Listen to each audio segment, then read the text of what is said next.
It's Saturday, February 14th, 2026, and what I'm about to show you represents one of the most catastrophic weather disasters in modern American history.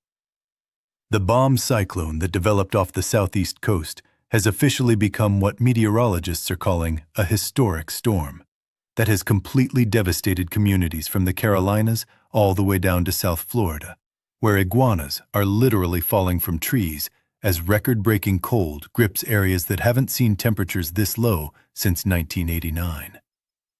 This is not just another winter storm. This is a weather catastrophe that has fundamentally altered the landscape of the American Southeast and created humanitarian crises that will persist for weeks or potentially months to come. The bomb cyclone that intensified off the Carolina coast over the weekend achieved what meteorologists consider a textbook example of explosive cyclogenesis, with pressure dropping so rapidly that it created near-hurricane-force winds exceeding 70 miles per hour along coastal areas, while simultaneously dumping historic amounts of snow across regions that rarely see significant winter precipitation.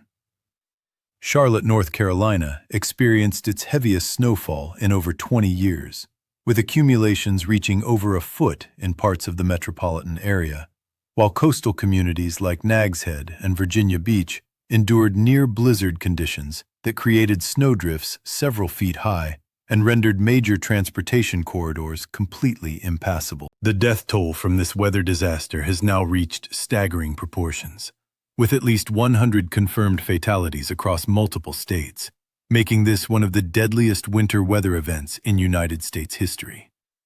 The causes of death range from hypothermia and exposure to carbon monoxide poisoning, as people desperate for heat resorted to dangerous heating methods, to vehicle accidents on roads that became ice rinks virtually overnight. In North Carolina alone, state officials report over 1,000 vehicle collisions during the height of the storm, including a massive pileup involving more than 100 vehicles on Interstate 85 near Charlotte that required National Guard assistance to clear. What makes this event particularly devastating is the unprecedented reach of the Arctic air mass that followed in the storm's wake. Temperatures in South Florida plummeted into the 20s on Sunday morning, representing the coldest conditions the region has experienced since 1989. Miami's temperature dropped to the mid-30s, approaching the all-time record low of 36 degrees, set in 1909. The image of cold-stunned iguanas lying motionless on sidewalks and falling from trees has become a stark symbol of just how far south this Arctic blast has penetrated into normally tropical regions. The bomb cyclone designation refers to a meteorological phenomenon where a low-pressure system undergoes rapid intensification, with the central pressure dropping at least 24 millibars in 24 hours.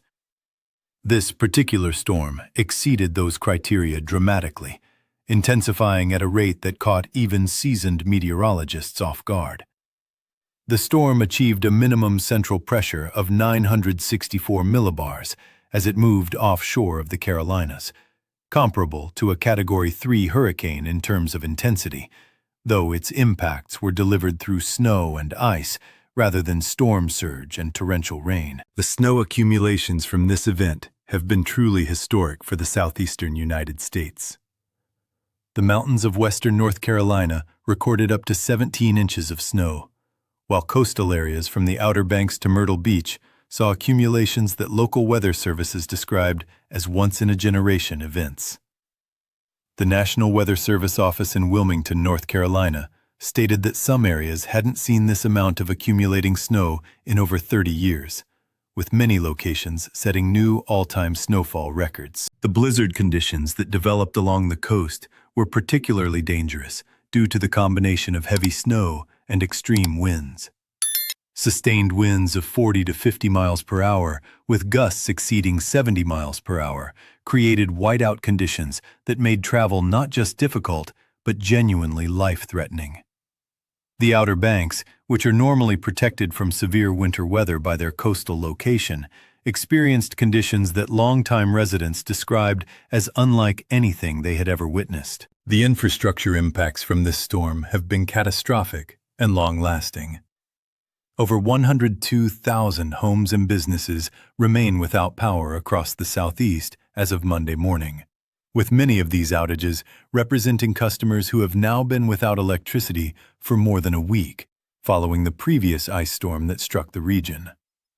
The combination of ice damage from the earlier storm and snow loading from this weekend's blizzard has created a perfect storm of utility infrastructure failure that is proving extremely difficult to repair under continued extreme weather conditions. The transportation sector has been completely paralyzed across the affected region.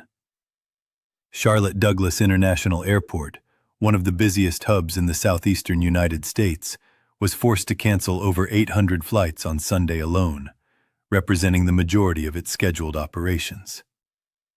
The ripple effects of these cancellations have been felt nationwide, as Charlotte serves as a major connecting point for air travel throughout the region. Highway travel has been equally affected, with major interstates including I-85, I-77, and I-40 experiencing complete closures or severely restricted traffic for extended periods. The economic implications of this disaster are staggering and will be felt for months to come. The combination of business closures, transportation disruptions, infrastructure damage, and agricultural losses is expected to result in billions of dollars in economic impact. The citrus industry in Florida, which was already struggling from previous cold events this winter, has suffered what industry experts are calling potentially catastrophic losses as temperatures dropped well below the threshold that citrus trees can survive. The agricultural devastation extends far beyond citrus crops. Vegetable farms across Georgia and the Carolinas that supply much of the nation's winter produce have experienced crop losses that will be felt in grocery stores across the country. The timing of this cold blast, coming during what should be peak growing season for winter crops, represents a worst-case scenario for agricultural producers who were counting on these harvests to sustain their operations through the remainder of the winter. The human suffering caused by this event cannot be overstated. In Tennessee, which was still recovering from the previous week's ice storm, officials report that tens of thousands of people have now been without power for over a week during some of the coldest weather the region has experienced in years.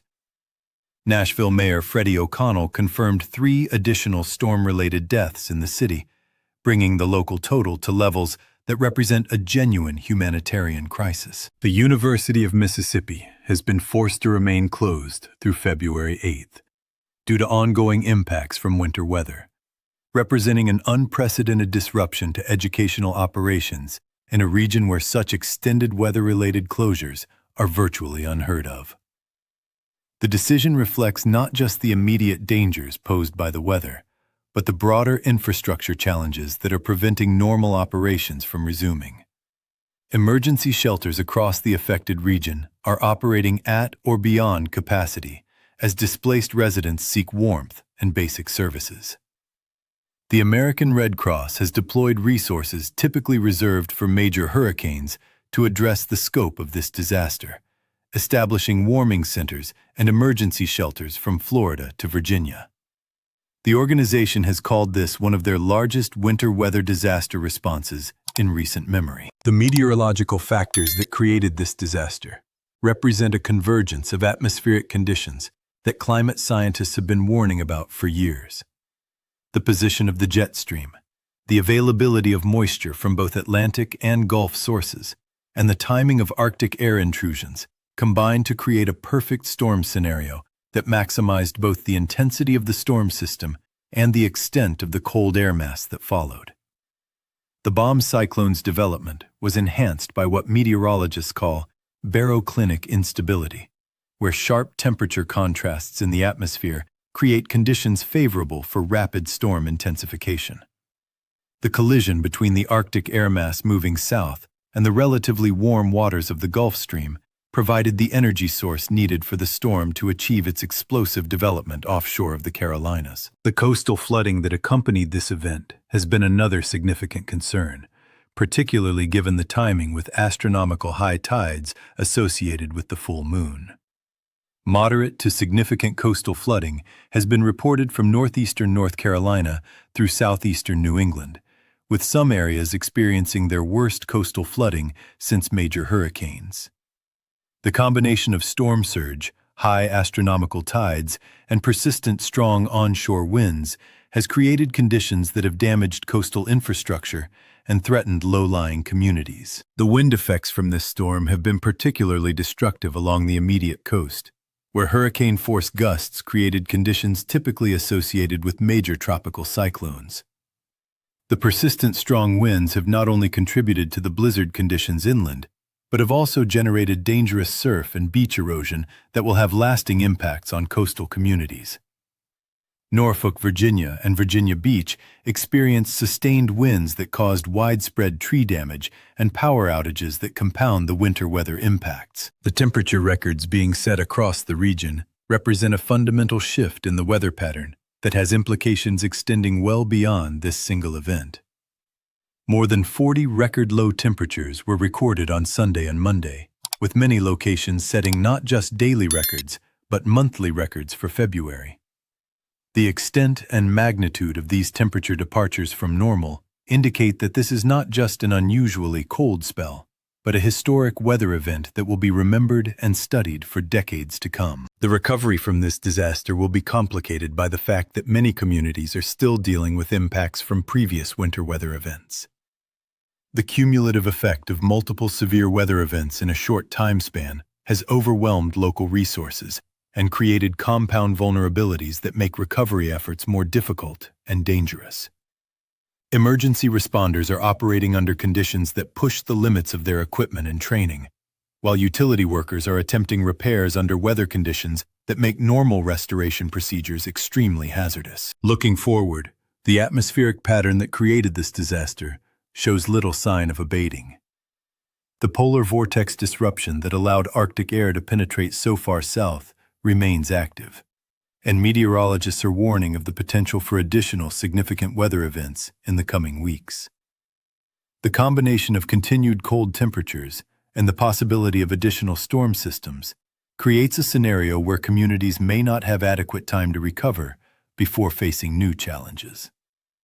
The social and psychological impacts of this disaster are also becoming apparent, as communities that are unaccustomed to severe winter weather struggle to cope with conditions that have persisted for days longer than anyone anticipated.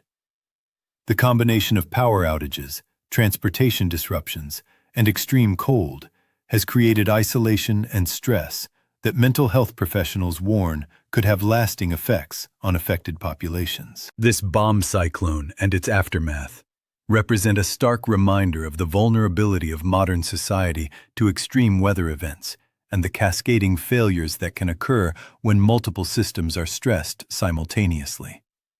The death toll, economic damage, and human suffering caused by this event will serve as a case study in disaster preparedness and response for years to come, while the meteorological aspects will be analyzed to improve forecasting and warning systems for future similar events.